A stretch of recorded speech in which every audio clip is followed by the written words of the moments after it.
Bueno, damos gracias al Señor porque nos tiene por su misericordia y por su voluntad aquí reunidas con esa hambre y con esa sed de la palabra de Dios.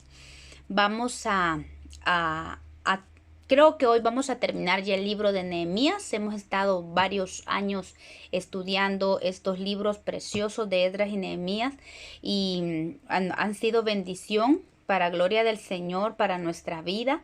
El Señor nos ha bendecido con su palabra. Hemos estudiado minuciosamente estos libros preciosos y yo creo que todos hemos crecido, todos hemos aprendido mucho en estos estudios que hemos tenido. Si Dios lo permite, pues ya la otra semana, si logramos terminar hoy, la otra semana vamos a empezar.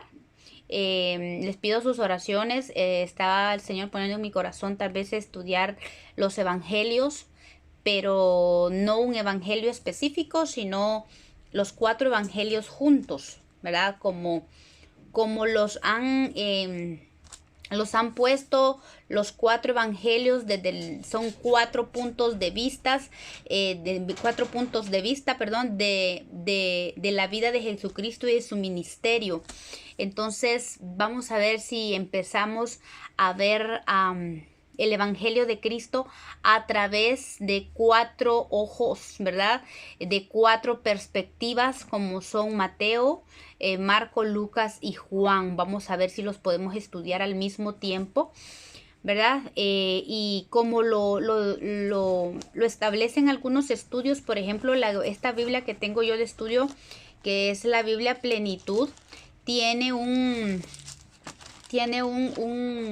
como una línea de tiempo de todo lo que se le llama la armonía de los evangelios.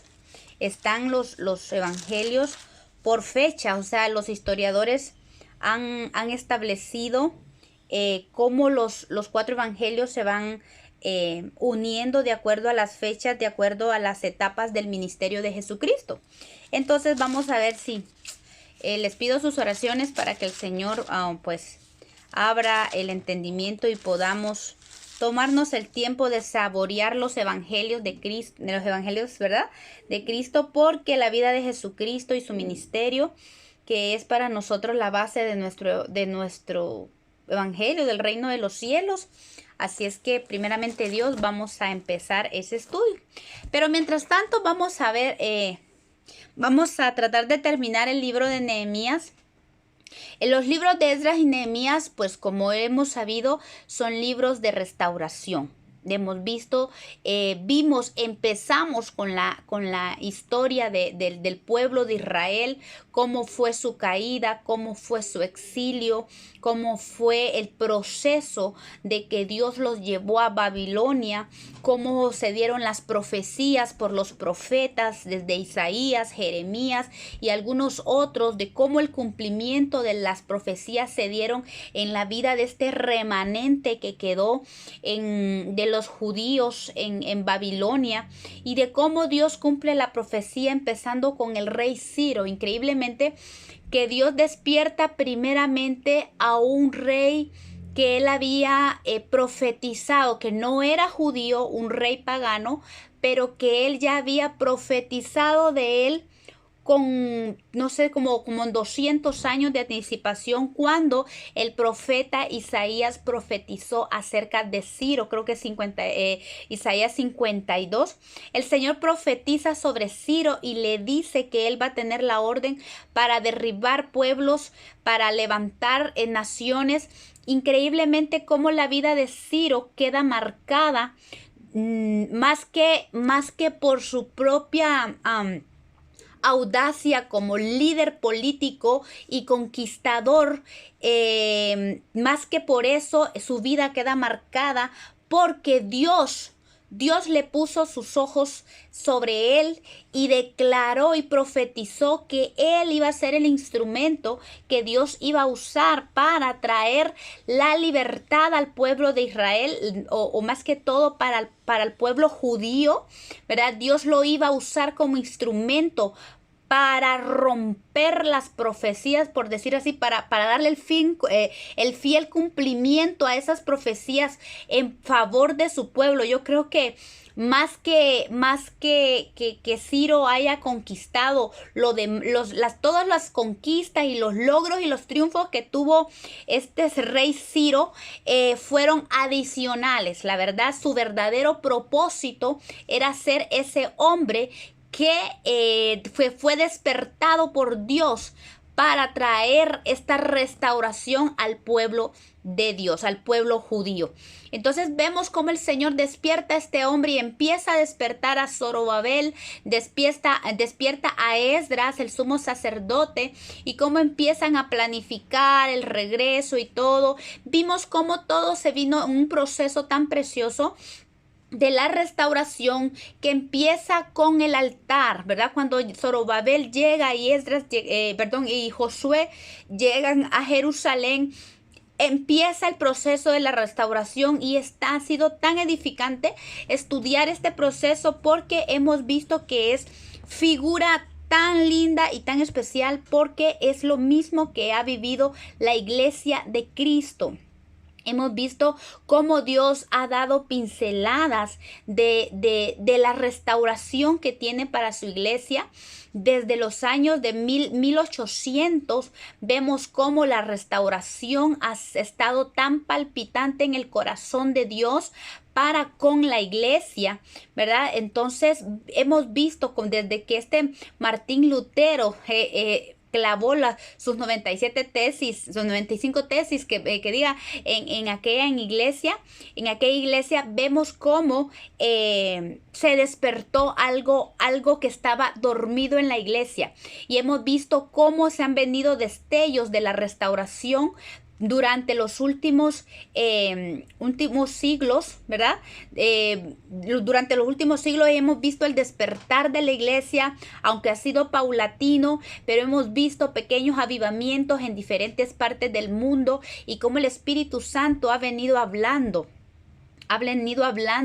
de ese despertar y de esa restauración y de ese mover del Espíritu y de ese avivamiento que todos estamos esperando y que hemos visto por fracciones de tiempo en la historia con hombres y mujeres de Dios que se han levantado creyéndole a Dios, creyéndole al Espíritu Santo, y que en este tiempo van a ser muchísimos más la gente que Dios va a levantar para este avivamiento, para esta restauración de la iglesia de Cristo.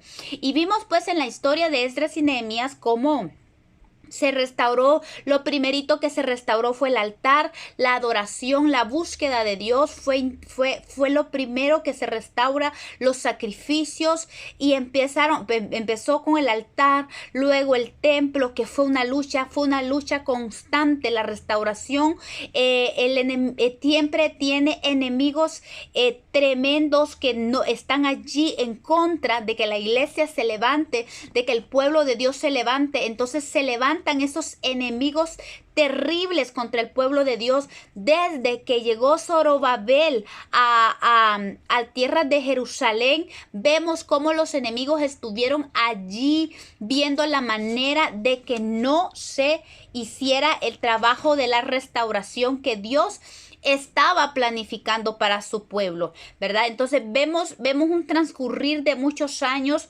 cómo Dios fue levantando hombres. A Zorobabel levanta primero, cómo viene ese adormecimiento nuevamente al pueblo, se detiene la obra por 17 años aproximadamente, y tiene que el Señor que intervenir para despertar otra vez a su pueblo, a sus líderes, con los profetas de Ageo y Zacarías. Y viene el Señor otra vez, los llama a la reconstrucción. Vimos cómo el templo fue terminado con mucha oposición del enemigo, pero algo que sí podemos ver y nos enseñan estos libros de Esdras y Nehemías es que no importa cuánto el enemigo se levante en contra de su iglesia, cuánto el enemigo se levante en contra de la obra de Dios. Jesucristo lo dijo, escrito está que las puertas del infierno, del Hades, no iban a prevalecer en contra de la iglesia, y la obra que el Espíritu Santo empezó comenzó en la iglesia no se va a detener, no la va a detener hasta terminarla, porque Él está preparando una novia. Santa, sin mancha y sin arruga, dice la palabra. Entonces, vimos pues que este proceso de restauración es maravilloso. Es un levantarse, es un permanecer, es una determinación, es un proceso de búsqueda del Señor, es un proceso de fidelidad, de permanencia, es un proceso muy trabajado, muy peleado. Pero es importante saber de que no importa la adversidad, no importa cuánto el enemigo se levante en contra de la iglesia, en contra de la restauración, nunca va a prevalecer. Y la palabra de Dios que permanece para siempre se hará, porque la palabra que salió de la boca de Dios, dice la palabra, no regresa vacía, sino que hará todo aquello para lo cual fue enviada. Entonces, tenemos esa esperanza magnífica en nosotros, saber que nuestra lucha no es en vano, saber que lo que estamos peleando es en pro de una victoria que ya está ganada, es una victoria que ya está decretada. Estamos peleando increíblemente, estamos peleando contra un enemigo que ya fue derrotado, pero que se resiste porque los beneficiarios de la victoria todavía no se apoderan de esa victoria, no se ejecuta el decreto contra el enemigo por parte de quienes deberían de levantarse y ejecutarlo, que en este caso es la iglesia de Cristo. El cuerpo de Cristo, la cabeza tuvo el triunfo, pero es al cuerpo de Cristo que nos corresponde ejecutar el decreto que Jesucristo hizo en la cruz del Calvario. Pero pasa y vemos que porque la iglesia todavía perece por falta de conocimiento, hay un enemigo que ya está vencido y derrotado, que sigue prevaleciendo, ¿verdad? Muchas veces, en mucha parte de la iglesia, en muchos cristianos. Pues entonces estamos llegando ya al final de Nehemías, cuando ya se levantó el templo, se levantó las murallas, se le restauraron todas las puertas, ¿verdad? Vimos todo eso precioso, cómo la obra es terminada, pero aún ahí, aunque las murallas y las puertas son edificadas, todavía hay algo que por hacer, quedan cosas por hacer, como son la limpieza del pueblo. Dios quiere que el pueblo de Dios vuelva su corazón completamente, que el pueblo de Dios se pare en los caminos. Dice el Señor, paraos en los caminos y meditad. El Señor quiere llevar al pueblo a meditar en su palabra, a empoderarse de esas magníficas promesas que hay en las Escrituras, pero que las promesas debemos apoderarnos de ellas, pero condicionadas, porque tenemos que pararnos firmes en la obediencia a los mandamientos de Dios para poder tomar esas bendiciones que están para nosotros. Y estábamos viendo el capítulo 13, lo hemos visto varias semanas, donde habla mucho de apostasía, que es rebelarse contra la fe, contra lo que se cree, ¿verdad?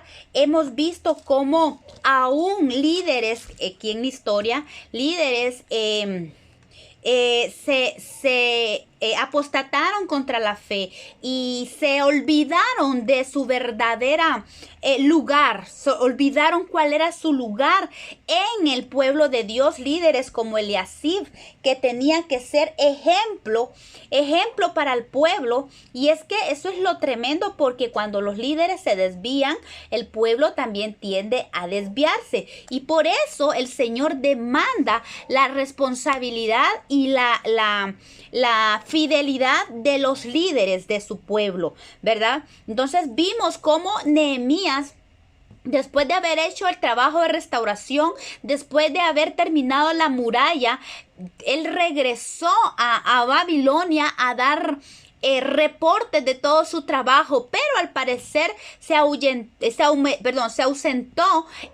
cierto tiempo, al grado que cuando él regresa encuentra estas situaciones terribles dentro del pueblo de Dios. Vimos como un Tobías se había metido a la cámara y había obtenido un lugar, había quitado el lugar de los tesoros para ocupar él ese lugar, y vemos que es una obra terrible de apostasía. Y vimos también, ¿verdad?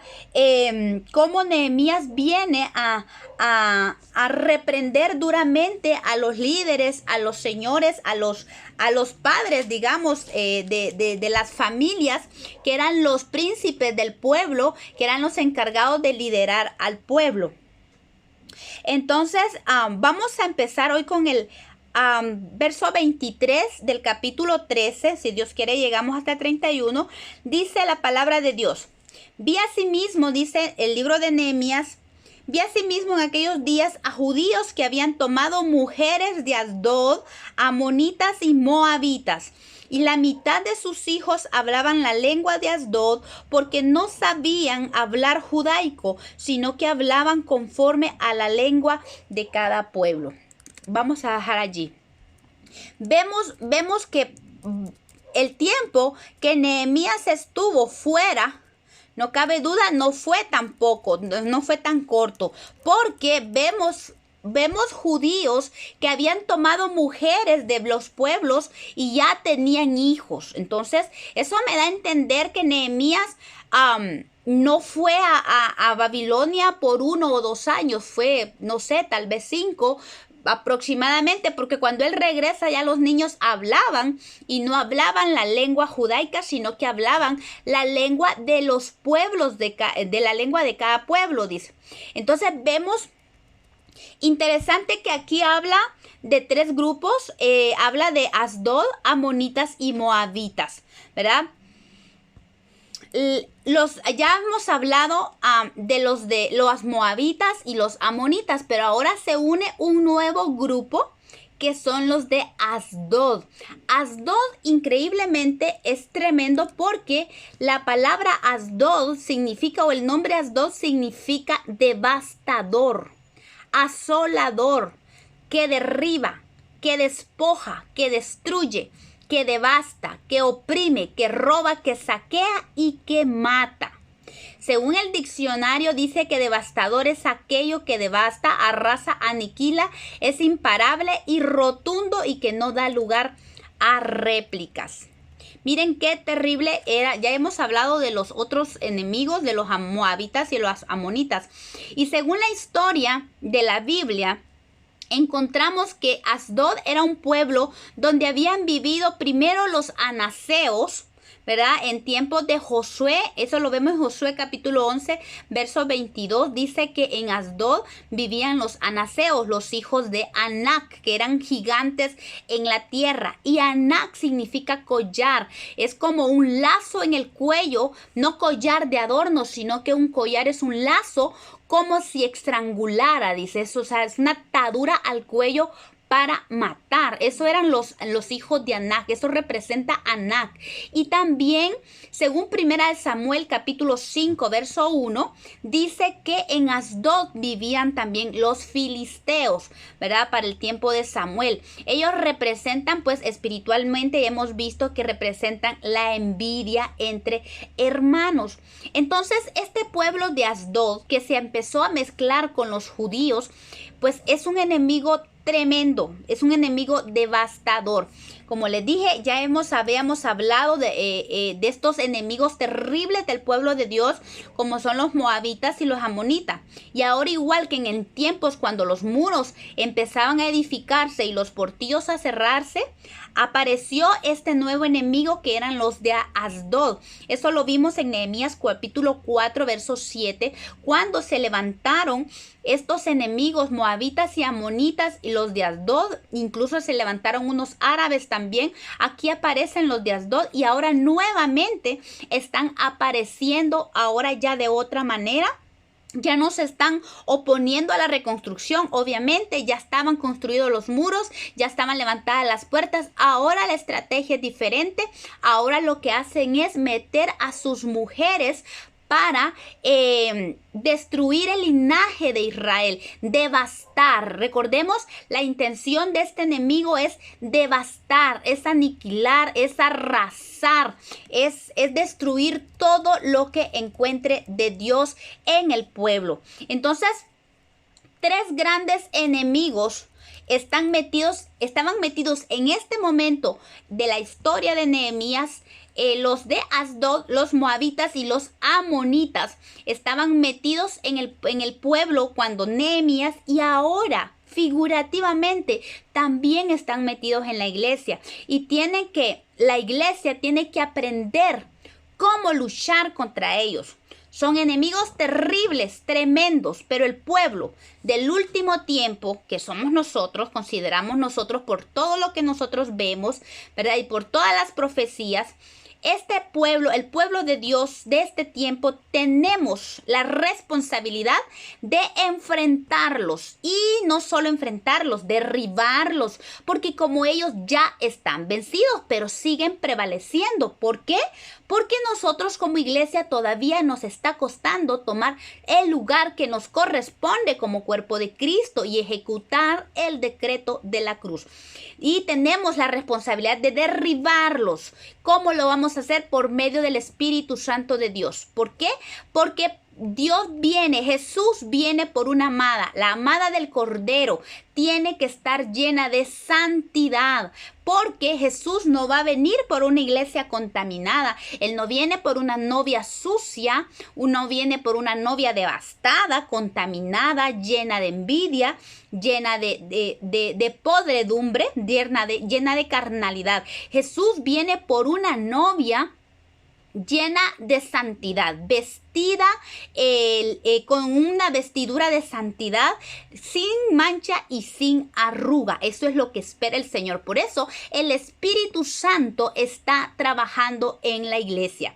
Y nosotros, cada uno de nosotros también somos responsables como iglesia de Cristo de esta limpieza de estos enemigos. Primera de Juan capítulo 3 verso 3 dice: y todo aquel que tiene esta esperanza de un día ver a Jesús como novia del Cordero, se limpia a sí mismo, dice Primera de Juan, así como Él es puro. La iglesia, la novia que espera a Jesucristo, también se purifica a sí mismo. Así es que esta responsabilidad no se la podemos delegar solo al Espíritu Santo, que Él está trabajando ardientemente, fuertemente en la iglesia, pero es responsabilidad de la novia del Cordero también darse a esa limpieza, darse al Espíritu, para que el Espíritu Santo saque a estos enemigos que están metidos en la iglesia. Recordemos, Moab quiere mantener al pueblo en maldición por medio de la carnalidad y la inmundicia. Amón quiere destruir la identidad del pueblo de Dios y robarnos la herencia que tenemos en Cristo. Y este nuevo enemigo, Asdod, quiere darle la estocada final a la iglesia, y es devastarla y acabar con ella. Y por eso el apóstol Pablo, que nos dice que nuestra lucha no solo es contra carne ni sangre. Efesios 6:12 dice, y en esta misma cita nos enseña cómo hacerle frente. Entonces, hoy esta mañana es una mañana para recordarnos lo que dice el apóstol Pablo. Tenemos enemigos, cierto. ¿Se ha metido la carnalidad a la iglesia? Cierto. ¿Se ha metido la inmundicia? También, lamentablemente. También está este enemigo que quiere diluir la identidad. Sí, estos enemigos vienen con todo contra la iglesia. Ahora la cuestión es, ¿los vamos a dejar? La iglesia de Cristo no está llamada a vivir en inmundicia ni a vivir en la carne. El pueblo de Dios, la iglesia de Dios, está llamada a la santidad, a la santificación. Por eso representamos un pueblo escogido por Dios, un pueblo que el Señor ha sacado de todo el mundo, un pueblo para que sean sus reyes y sacerdotes. Entonces, como iglesia de Cristo, tenemos la responsabilidad de ubicarnos en nuestro lugar como reyes y sacerdotes.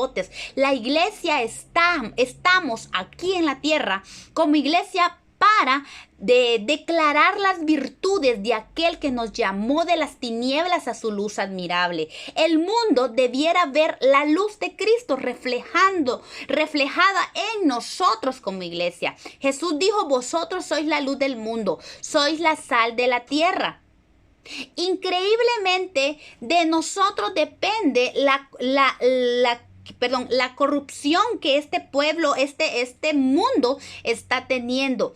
De nosotros, de la sal de la tierra, depende cómo Dios ve el destino de la humanidad. Porque nosotros nos puso aquí para ser la sal de la tierra, para dar testimonio de un Dios de amor, para dar un testimonio de un Dios que salva, que un Dios que rescata, que un Dios que liberta.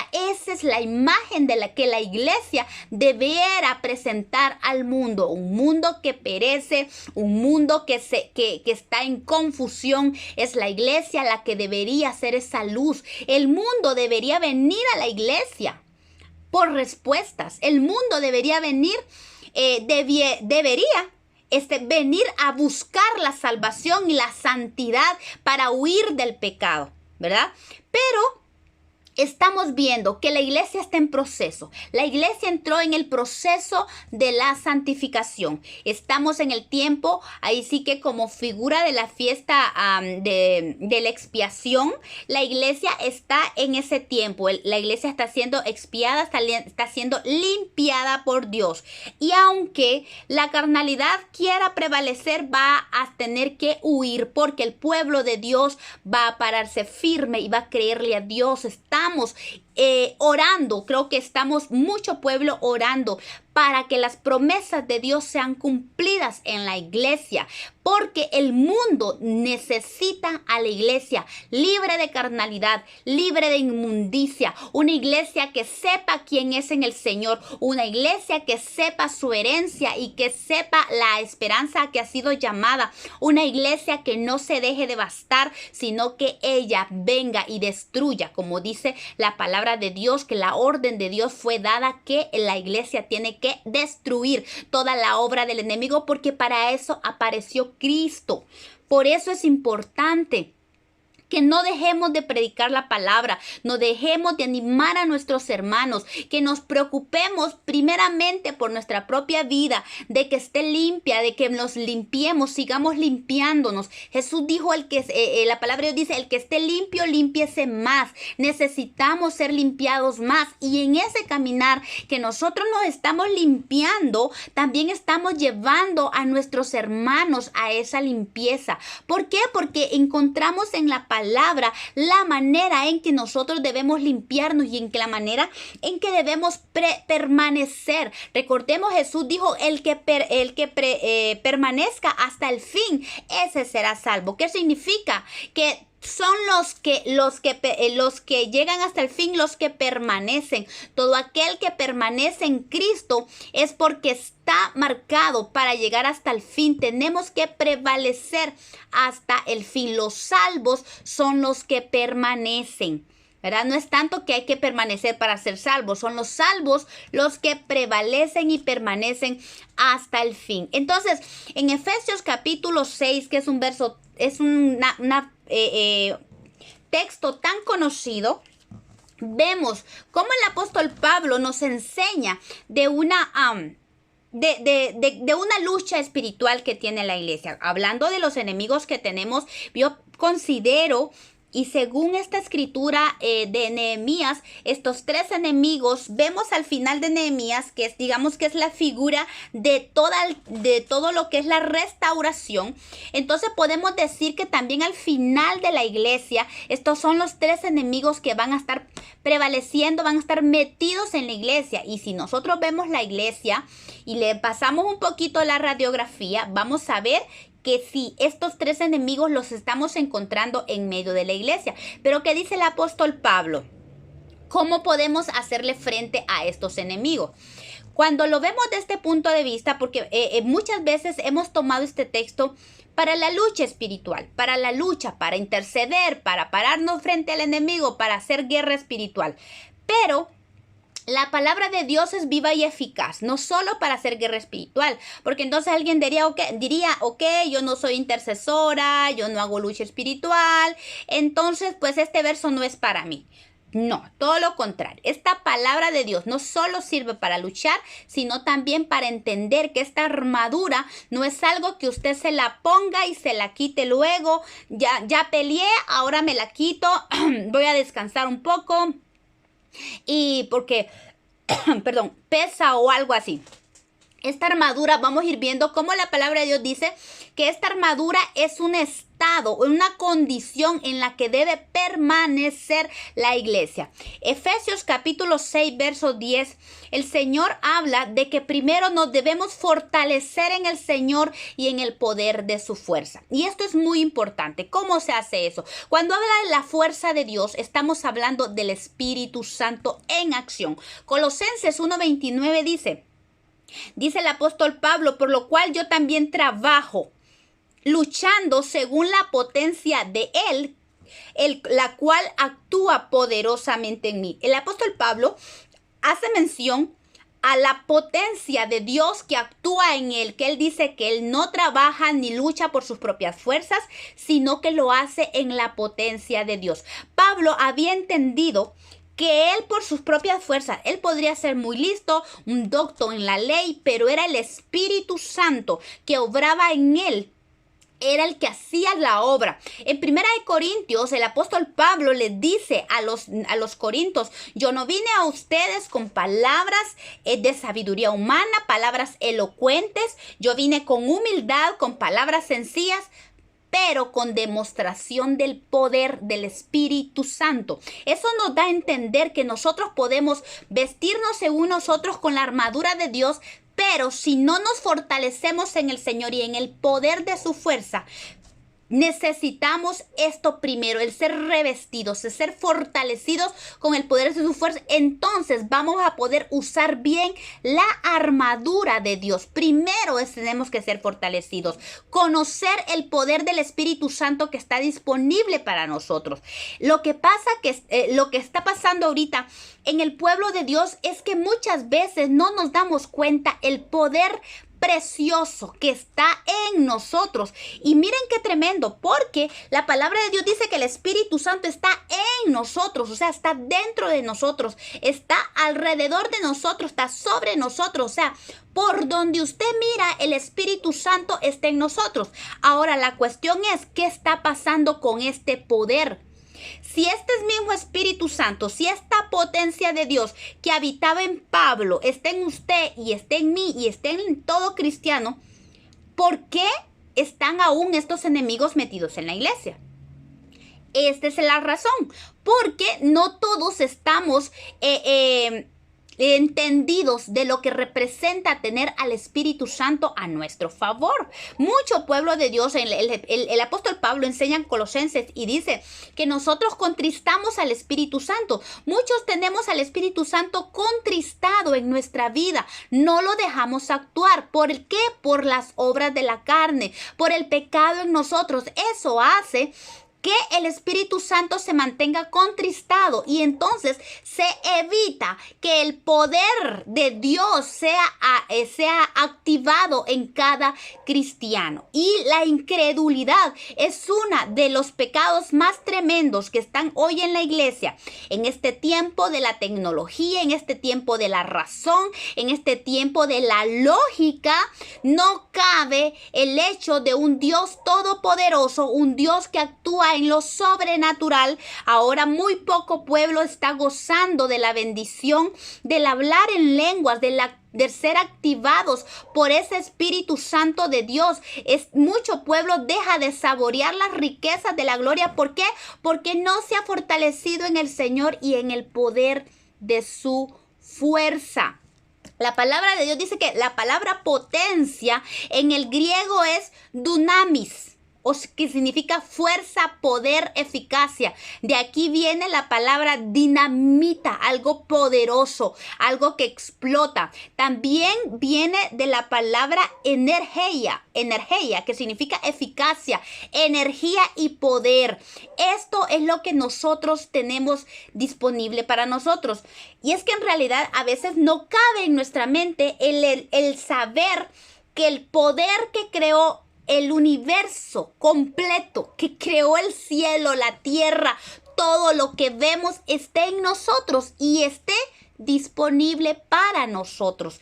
No nos cabe porque metemos mucha la lógica y la incredulidad está a flor de piel. Entonces pasa de que si no nos fortalecemos en el Señor y en el poder de su fuerza, no conocemos al Espíritu Santo, no conocemos el poder que tenemos disponible para nosotros. El Espíritu Santo es Dios en nosotros. ¿Se da cuenta? El Espíritu Santo es Él es el Espíritu del Padre, el Espíritu de Cristo. Todo Dios con nosotros, en nosotros. Increíble. Jesús dijo, iré con ellos, dijo el Señor, vendré a ellos y haré morada en ellos. Haremos morada. Hablando del Padre y del Hijo, por medio del Espíritu Santo, dijo Jesús, haremos morada en los cristianos. Entonces, ¿qué está pasando? La iglesia de Cristo no estamos completamente dándole la libertad al Espíritu Santo de Dios. Y esto es lo que nosotros necesitamos para vencer. Entonces, si se da cuenta, esto no solo se trata de hacer guerra espiritual. Muchos, yo he escuchado, ¿verdad? A gente que dice, es que eso de hacer guerra, mire, usted no ande coqueando al diablo porque si no, se le viene con todo y ahí después hay que salir huyendo. Pero no se trata de eso. Desde el momento de que nosotros aceptamos a Cristo y hemos sido trasladados del reino de las tinieblas al reino de Cristo, al reino de su luz, desde allí tenemos un enemigo declarado.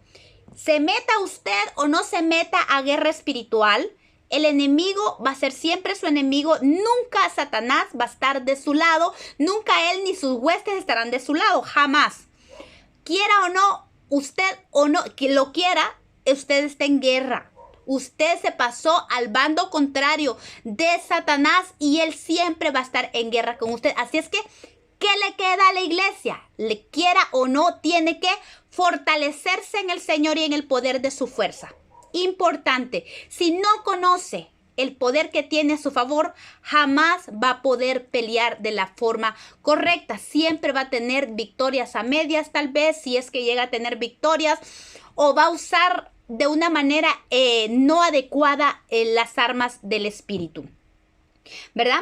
Entonces, la palabra de Dios dice que tenemos que revestirnos con el poder de su fuerza, fortalecernos en el Señor y en el poder de su fuerza. Y luego nos habla en el Efesios 6:11, vestirnos, nos manda a vestirnos con la armadura de Dios para poder estar firmes contra las acechanzas del diablo. Entonces, ¿será que esto representa o esto de Efesios 6 solo es para lucha espiritual? Vemos que dice aquí que es para que nosotros estemos firmes. ¿Qué significa? Que si usted y yo no nos vestimos de la armadura de Dios, no vamos a estar firmes. Cuando el enemigo venga a acecharnos, a tentarnos, vamos a caer. Entonces, por eso es que mucho pueblo está caído, porque no se vistió de la armadura de Cristo. Y la orden que Dios nos da en Efesios es que nos vistamos de la armadura de Dios. ¿Para qué necesitamos la armadura de Dios? ¿La necesitamos para pelear? Sí, pero más que todo, esta es una armadura defensiva. Porque dice, para poder estar firmes. Es la armadura la que nos hace estar firmes contra las acechanzas del diablo. Y esta palabra vestíos viene del griego endúo, que significa hundirse en el vestido, meterse o fundirse con. O sea que esto no me está hablando de como que es nuestra ropa. Hoy me vestí con esta blusa. Bueno, en la noche me la quito, me pongo pijama. Mañana me baño y me pongo otra blusa. O sea, otra ropa. Aquí esta palabra vestíos está hablando de algo con que yo me revisto, pero no solo me revisto, sino que también la hago parte de mí. Es una vestidura que tengo que hacerla parte de mí, porque esto es lo que dice esta palabra vestidos. Hundirse en el vestido, confundirse con el vestido, es compenetrarse con la armadura. Esto nos confronta, porque para vestirnos y hacerlas parte de nosotros, cada parte de la armadura debe permanecer. El casco yo no me lo pongo y luego me lo quito. Es algo que tiene que hacerse parte del cristiano. Entonces no se está tratando de grupos guerreros de la iglesia. Sí, la necesitamos porque ningún guerrero va a poder pelear si no tiene la armadura. Pero está hablando de que es la armadura, es la vestidura de cualquier cristiano, aún el pequeño, aún el que acaba de conocer al Señor. Es lo primero que debe de hacer, conocer al Señor y fundirse con la armadura. Dice, para poder resistir el día malo, se nos ordena enfáticamente. Aquí dice, ¿eh? Se nos ordena enfáticamente vestirnos, tomar la armadura de Dios para poder resistir en el día malo y habiendo acabado todo, estar firme. ¿Cuál es entonces la intención de la armadura? Más que pelear contra el enemigo, es que nos quiere hacer que permanezcamos firmes en el Señor. Que tomemos esa armadura es llevarla puesta. Cuando esta palabra que dice aquí, tomad la armadura, esa palabra tomad significa llevarla puesta constantemente, no es para quitársela, porque es la armadura que nos va a hacer mantenernos firmes en el Señor. Efesios 6:10 dice, estad pues firmes, vuelve a enfatizar. Creo que esta palabra la dice 3 veces aquí. Lo dice en el verso 11 para que podáis estar firmes. Lo vuelve a decir en el verso 13 para estar firmes. Y lo dice otra vez en el verso 14. Estad pues firmes. Cuando la palabra de Dios enfatiza una y otra y hasta una tercera vez una palabra, significa que ese es el fin de lo que estamos hablando. Ese es el resumen de todo este texto. Permanecer firmes. El Señor quiere una iglesia firme, creyéndole a Él, empoderándose en Él, en su palabra. ¿Y cómo vamos a mantenernos firmes? Dice la palabra, primero, ciñendo nuestros lomos con la verdad. La verdad es para ceñirnos los lomos. Dice que este ceñir es fajar alrededor, sujetar al cinturón. Y esto habla de los lomos de nuestra verdad. Cuando la palabra habla de lomos, físicamente está hablando de la parte de atrás donde se sitúan los riñones. Y como una figura, los riñones purifican nuestro cuerpo. Así es, la verdad debe rodear, debe ser parte de la purificación de nuestra vida, porque la verdad nos purifica. Efesios capítulo 4, verso 5 dice, sino que siguiendo la verdad en amor, crezcamos en todo aquel que es la cabeza, esto es Cristo. La verdad en amor nos va a hacer crecer. Va a hacer crecer en todo. En todo, como cuerpo de Cristo, tenemos que permanecer en la verdad. La verdad tiene que rodearnos a nosotros, tiene que ser parte de la purificación de todo nuestro ser. Si la verdad está en nuestra vida, nosotros vamos a ser purificados. La verdad, que es su palabra, nos purifica constantemente, y no solo nos purifica. Tito habla de que hace una obra de regeneración. Increíblemente me encanta esa palabra, porque habla de quitar lo viejo, de quitar lo dañado y reemplazarlo por algo nuevo. Eso es lo que hace la verdad. Es la forma en que la verdad purifica. Quita lo viejo, quita la levadura vieja, quita la ropa vieja, quita lo viejo, toda la vieja naturaleza, y que pone una nueva naturaleza, es reemplazada por la naturaleza de Dios, y eso lo hace la verdad de la palabra de Dios. Por eso, si se dan cuenta, la verdad no es algo que usted se la ponga y luego se la quite. La verdad tiene que permanecer. Por eso es que la palabra vestíos habla de fundirnos en esta armadura. La verdad usted no se la quita y se la quita en la noche para dormir y en la mañana se la pone otra vez. Aunque nosotros figurativamente, cuando estamos haciendo guerra espiritual en la oración, decimos figurativamente ¿cómo se llama?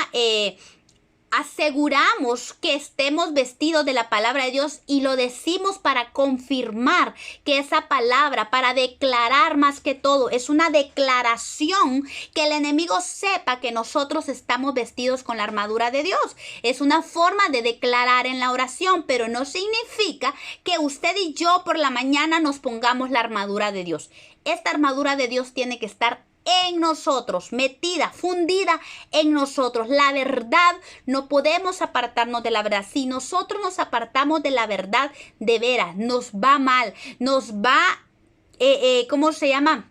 Nos queda, si nos quitamos la verdad, nos quedamos indefensos contra el enemigo. Si nos quitamos parte de la armadura, quedamos indefensos completamente. Así es que esta verdad debe permanecer en nosotros. ¿Para qué? Para hacernos crecer. Primera de Timoteo 2:4, el cual quiere que todos los hombres sean salvos y vengan al conocimiento de la verdad. Es importante decirle al Señor que sean alumbrados los ojos de nuestro entendimiento para que vengamos al conocimiento de la verdad. La verdad está en esta palabra preciosa. Esta es la verdad. Cristo es la verdad, pero tenemos que aprender a conocer a Cristo. El apóstol Pablo decía que ese era el anhelo de su corazón, conocer a Cristo en su resurrección y en su muerte. ¿Por qué? Porque allí el Señor fue que donde decretó, donde el Señor ejecutó, donde Él avergonzó al enemigo y lo humilló y lo derrotó. El apóstol Pablo decía: yo quiero conocerle a Él, yo anhelo conocerle a Él. Entonces, como pueblo de Dios tenemos que anhelar conocer la verdad, conocer a Cristo. Efesios 4:24 dice: y vestidos del nuevo hombre creado según Dios en la justicia y santidad ¿de qué? De la verdad, porque la verdad trae justicia, la verdad trae santidad. Entonces, ¿por qué tenemos que vestirnos del nuevo hombre? El nuevo hombre, según la palabra de Dios, fue creado en justicia y santidad. Entonces, tenemos que pedirle al Señor que la verdad de su palabra, que es la naturaleza de Cristo en sí, esté en nosotros. Es su naturaleza. Jesús dijo: yo soy la verdad. Yo soy el camino, la verdad y la vida. Él es la verdad. Entonces, Él tiene que ser parte de nosotros. Su naturaleza tiene que ser nuestra naturaleza. La cabeza, la misma naturaleza de la cabeza tiene que ser la naturaleza del cuerpo. Si no, seríamos ¿un qué? ¿Qué podría decir? Algo raro, algún monstruo. Nadie dice: mi cabeza tiene una naturaleza y mi cuerpo tiene otra naturaleza. Cristo, la cabeza, tiene una naturaleza que es verdad. Su cuerpo, que es la iglesia, también debe tener la misma naturaleza que es la verdad. Segunda de Tesalonicenses 2:10 dice: y con todo engaño de iniquidad para los que se pierden por cuanto no recibieron el amor de la verdad para ser salvos. Entonces vemos que la verdad de Dios nos ha hecho salvos y por eso es lo importante que nosotros conozcamos esta verdad y que no solo la conozcamos, que nos fundamos con ella, que nos rodee, que nos ciñamos bien de la verdad, que no dejemos pasar nada. Y eso de ceñir nos habla de ajustar bien, que quede bien apretado. Algo ceñido es algo que bien apretado, que no da lugar a que se afloje nada. Entonces, esto es lo lindo, porque la verdad nos lleva a la santidad, ¿verdad? La verdad, cuando está bien ceñida en nuestros lomos, en nuestra vida, no deja pasar nada. Y a eso es lo que el Señor nos llama, a ser celosos de la verdad que Dios nos ha dado. Incluso Santiago 5:19 nos habla de la verdad. Dice que: hermanos, si alguno entre vosotros se ha extraviado de la verdad. Vea esto, es importante, porque si nosotros no nos ceñimos de la verdad, podemos caer en estar extraviados de la verdad. Pero el apóstol Santiago aquí hace referencia y dice que si alguno hace entre vosotros, dice, se ha extraviado de la verdad, porque cabe la posibilidad, ¿verdad?, que alguien esté extraviado de la verdad en la iglesia. Y si alguno lo hace volver, dice, sepa que el que haga volver al pecador del error de su camino, salvará de muerte un alma y cubrirá multitud de pecados. O sea, entonces, ¿por qué es importante ceñirnos de la verdad? Para que no nos extraviemos. Porque es importante. Gloria a Dios por los hermanos que están dispuestos a hacer volver a un pecador que se ha extraviado de la verdad y ha caído en el error de su camino. Pero si lo hace volver, dice, es una bendición porque salvará de muerte su alma y cubrirá multitud de pecados. Entonces, vean esto, qué importante es la verdad. Y luego dice, vestíos de la coraza de justicia. Otra vez, habla de vestirse. Estamos hablando de fundirse con la justicia. Como coraza. ¿Por qué? Dice Efesios 4:24, vestido del nuevo hombre. Bueno, otra vez está aquí, donde habla que fue creado según la justicia y la santidad de la verdad. El nuevo hombre fue creado en justicia. ¿Cuál justicia? La justicia de Cristo. Esa justicia que nos fue imputada a nosotros. No nuestra justicia, es la justicia de Cristo. ¿Por qué cubre la justicia nuestro pecho? ¿Por qué va como coraza la justicia? ¿Sabe por qué? Porque el enemigo va a tirar dardos y puede decirnos, puede querer llegar a nuestro corazón, a nuestros órganos vitales y decirnos, tú no te mereces ser llamado hijo de Dios. Tú no te mereces ser cristiano. Tú no te mereces orar o hablarle a tu padre o pedirle a tu padre. Tú no te me lo mereces. ¿Por qué? Porque eres un pecador y has hecho esto, has hecho lo otro.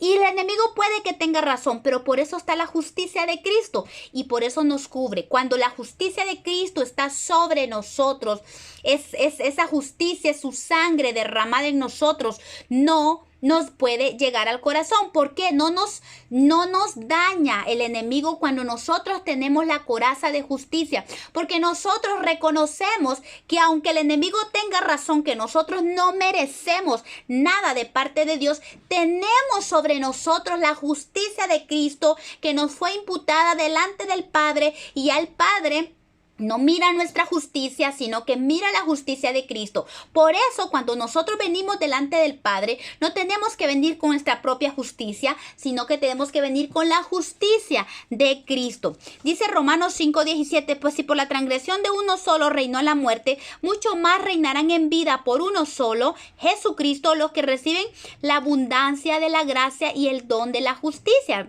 ¿Se dan cuenta? La justicia es un don, es un regalo de Dios. Ni usted ni yo nos merecemos la justicia, pero Jesucristo quiso darnos su justicia. Y cuando nos presenta delante del Padre, nos presenta con su justicia. Así también dice, la gracia reine por la justicia para vida eterna mediante Jesucristo. Todo es por la justicia de Jesucristo. Y sigue diciendo Efesios 6:15, y calzado los pies con el apresto del evangelio de la paz. En el evangelio de la paz dice, como calzado. Como que tenemos que ponernos el apresto del evangelio. Cuando habla del apresto, está hablando de la preparación. Tenemos que nosotros prepararnos y conocer el evangelio que el Señor vino a presentar para que nosotros demos testimonio del evangelio de Cristo. El mundo necesita conocer un evangelio de paz. El mundo necesita conocer un evangelio de amor. El mundo necesita saber que tenemos un Padre que ama, un Padre que perdona, un Padre que rescata, un Padre que levanta, un Padre que exalta a quien lo exalta a Él. Tenemos un Padre maravilloso. Tenemos que la iglesia de Cristo tenemos que evidenciar un evangelio de paz, un evangelio del reino. Tenemos que conocer, prepararnos en el evangelio del reino, conocer el reino de Dios para que nosotros demos testimonio de ese reino. Por eso habla de preparación. Nadie puede presentar un reino si no lo conoce. Tenemos que conocer al reino al que hemos sido llamados. Isaías 52:7 dice: cuán hermosos son sobre los montes los pies del que atrae alegres nuevas, del que anuncia la paz, del que trae nuevas del bien, del que publica salvación, del que dice a Sión: tu Dios reina. El mundo necesita una iglesia revestida de la armadura de Dios, no solo por su propia purificación, sino que también por el bien del mundo que perece. La iglesia de Cristo tenemos la responsabilidad de enfrentar a estos enemigos, de sacar la inmundicia. Somos responsables por sacar el pecado de nuestra vida, echar fuera a estos enemigos y no contaminarnos con ellas. Por eso vemos a un Nehemías, molesto con estos judíos que habían tomado a estas mujeres de estos pueblos, de estos tres enemigos, se habían mezclado con estos tres enemigos que solo llegan a socavar y a devastar al pueblo de Dios. Por eso el llamado de hoy es esto: a hacerle frente al enemigo, a tomar nuestro lugar y a no mezclarnos. Por eso la armadura de Dios es tan importante para la iglesia, para el Hijo de Dios. ¿Por qué? ¿Cuál era la intención, dijimos, de la armadura? Que permanezcamos firmes, y si estamos firmes no nos vamos a mezclar con la carnalidad con todas las ideologías del mundo. El mundo mismo, ellos necesitan ser rescatados, no darle lugar nosotros al mundo, sino que ellos necesitan ser rescatados para el evangelio, para el reino de Dios. Y sigue diciendo Efesios 6:16: sobre todo, tomad el escudo de la fe con que podáis apagar todos los dardos de fuego del maligno. La fe como escudo para apagar los dardos. La fe es esa fe que vence al mundo. Primera de Juan 5:4-5 dice: porque todo lo que es nacido de Dios vence al mundo. Por eso es la importancia, porque cuando nosotros nacemos en el reino de Dios y nacemos de nuevo, tenemos fe en Cristo Jesús. La fe en Cristo nos trae a esta salvación, a este nacer de nuevo. Y esta es la victoria, dice, que ha vencido al mundo: nuestra fe. ¿Cómo vencemos al mundo? ¿Cómo vencemos a estos enemigos? Nuestra fe, sabiendo quiénes somos, sabiendo al reino que hemos sido llamados, sabiendo que hemos sido llamados a santificación, no a mezcla ni a contaminación. ¿Quién es el que vence al mundo? Sino el que cree que Jesús es el Hijo de Dios. Y si nosotros sabemos que Jesús es el Hijo de Dios y que Él es el Rey de toda la tierra, y es que Él es el Rey de este reino al que hemos sido llamados, eso nos hace vencer al mundo, nos hace tener una certeza de quiénes somos y al reino que pertenecemos. Romanos 1:17: porque en el evangelio la justicia de Dios se revela por fe y para fe.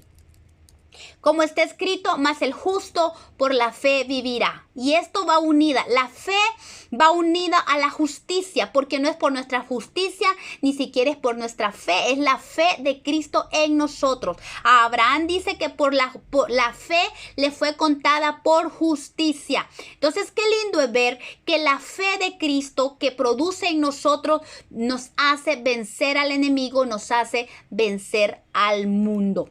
Y sigue diciendo Efesios 6:17: y tomad el yelmo de la salvación.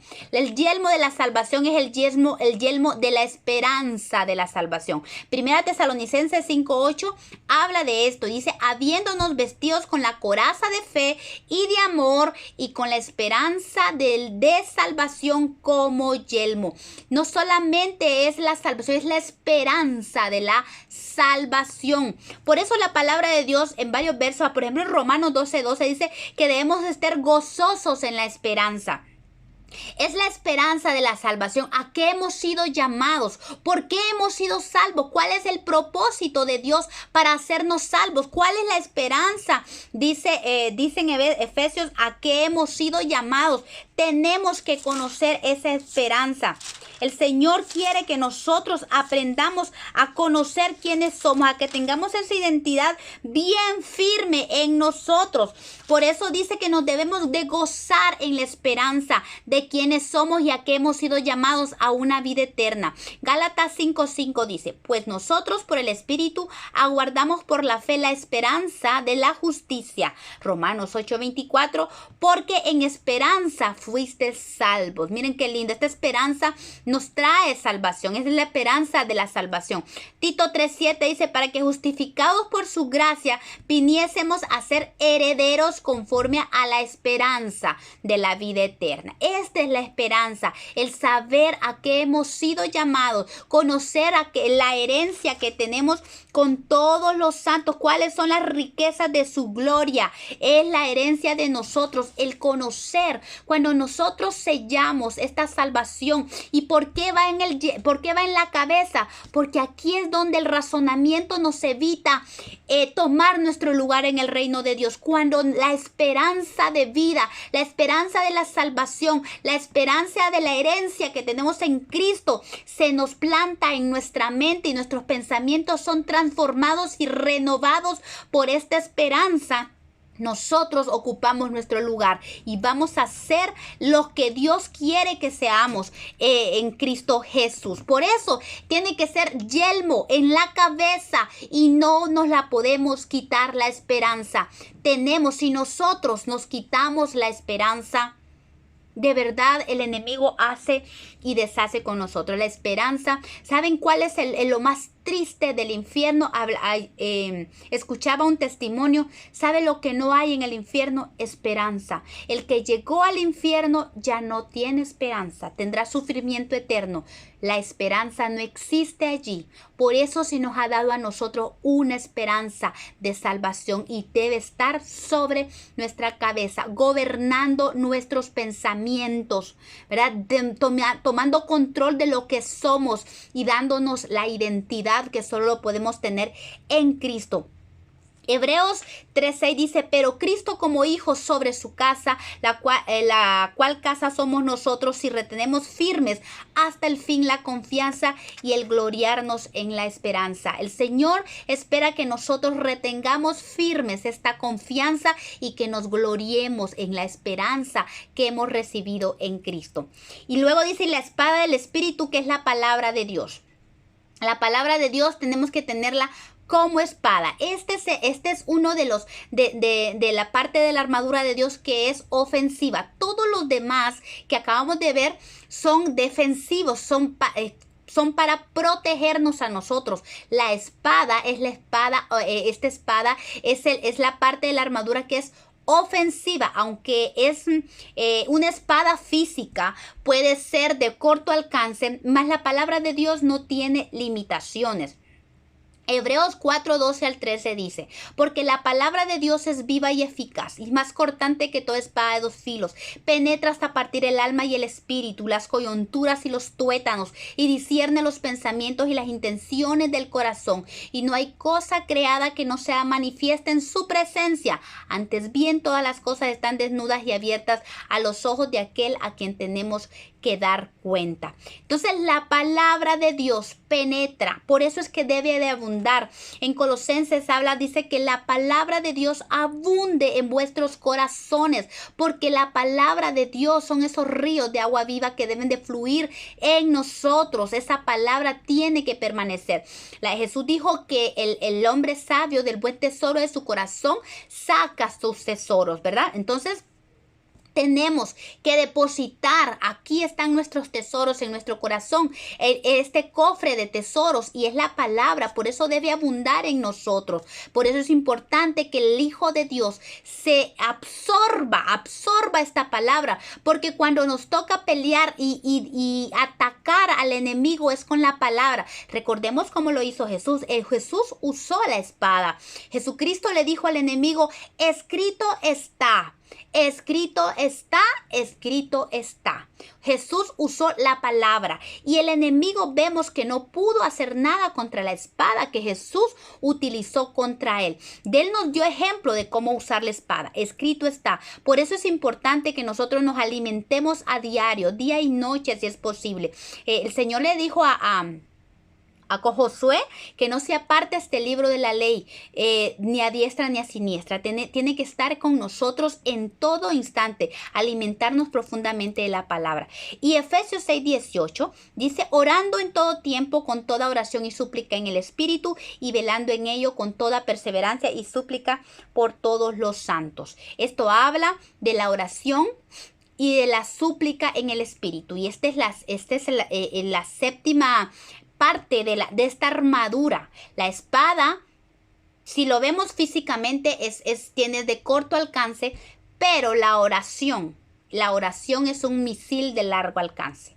Este es el arma de las armas, la oración, con toda oración y súplica en el Espíritu. Si se dan cuenta, no está hablando de oraciones repetidas, no está hablando de una simple oración, está hablando de oraciones de fe, de ruego, de súplicas, y tiene que ser en el Espíritu. Para que sea efectiva la oración tiene que ser en el Espíritu. Entonces vemos que esta armadura que el apóstol Pablo presenta aquí no es simplemente algo opcional para la iglesia, es una orden. Por eso dice, por tanto. Interesante que la palabra de Dios dice, por tanto. Déjeme ver, por aquí había puesto esto. Esa palabra, por tanto, está hablando... a ver... Aquí está.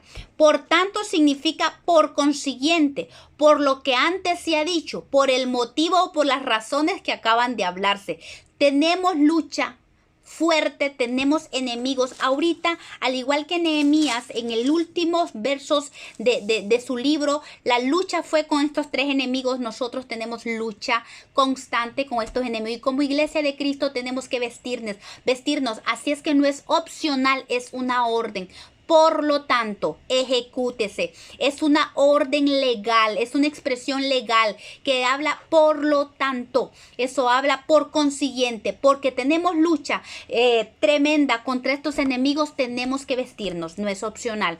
Y vean qué tremendo, me llama mucho la atención en el verso 24 de Nehemías capítulo 13, donde dice que la mitad de sus hijos, de los hijos que estas mujeres paganas les habían dado a los judíos que se habían emparentado con ellas, dice que sus hijos no hablaban la lengua judaica, sino hablaban la lengua de Asdod.